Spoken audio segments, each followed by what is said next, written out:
children of their parents who are here this morning. Blessed morning to all. So, in this 2025 Yuletide season, we take a moment to honor the synergy that defines our office, CID office.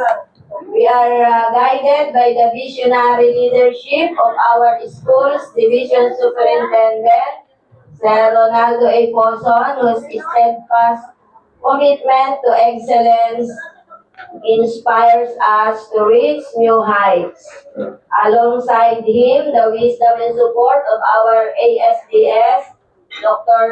Michelle Mejica, and the strategic guidance of our CID chief, Dr. Jane Garcia, have turned every challenge into a milestone for our learners.